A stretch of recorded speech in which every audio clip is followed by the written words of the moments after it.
Travis Doudle is a young trainer learning his craft. He's on the way up here in South Australia. He uses the beach, he uses the forest, he uses the track. He's getting the results as well, and he certainly doesn't get up at 4 a.m. to finish second. Travis, tell us a bit about your training philosophy, where your main ideas have come from and what you base all your training on. I got involved in horses over in Port Lincoln and wasn't there for very long. I came across here to Adelaide and was probably only here for 6 months, and then travelled around a bit and ended up in Melbourne.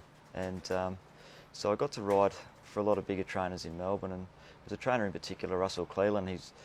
He had a lot of different ideas and theories, and it was really interesting to work with a guy like that does the crazy things, and you get to see the results at the end of the day. So he taught me to think outside the box and to do things differently, and if you're not getting a result, don't be frightened to try, even if it is crazy and totally different, to try something different. Beach work, the forest work, where did those ideas stem from, and who gave you confidence to keep going with them? I think the beach work is something that, trainers have been utilising it for a long time, but I was sort of forced into doing it in a way. I went back to Port Lincoln to start training. I wasn't in a financial situation where I could just start training and be given some horses to train, so I went back there, and my father helped build stables in his backyard for me. We went down to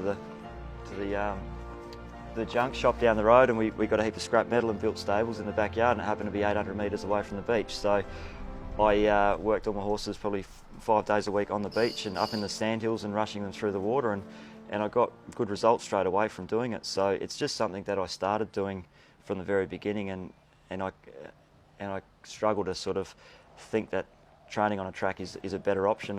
That's just what I've always done, and it works, and the horses are so much more happy doing it. What about Kaipo? A lovely setting, enjoy going out there as well. What benefits do you think are out there for the horses? The horses just love it. They switch off as soon as they get off the float. They all just stand and look around. They know exactly where they are, and they really enjoy Kaipo. You can get a really good trot and a canter into them, and you can even get a nice gallop up the hills there. There's 400 or 500 metre, hill tracks through the scrub and through the forest that they just love. They switch right off, but they've got to work really hard to get to the top. As soon as they get to the top, they have a big blow and relax and walk off, and we trot down another trail and up another track. They love it. They really enjoy it.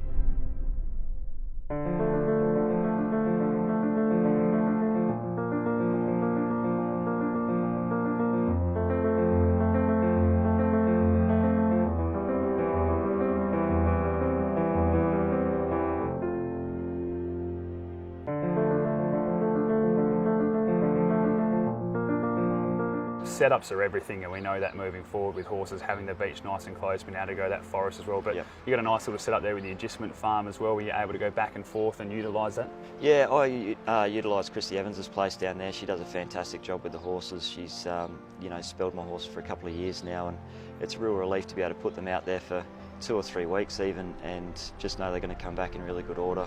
She puts them on the walker down there and keeps them ticking over for me when need be, and it's straight across the road from Kaipo, so I can go down and sort of work a couple of horses and then do a swap over for the weekend or something like that if I need to as well.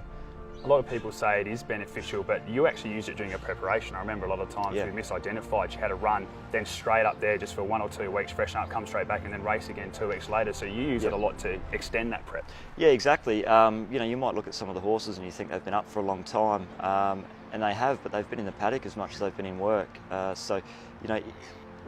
If you think about a horse that races on a Saturday, most trainers won't do a great deal with it until probably the next Thursday.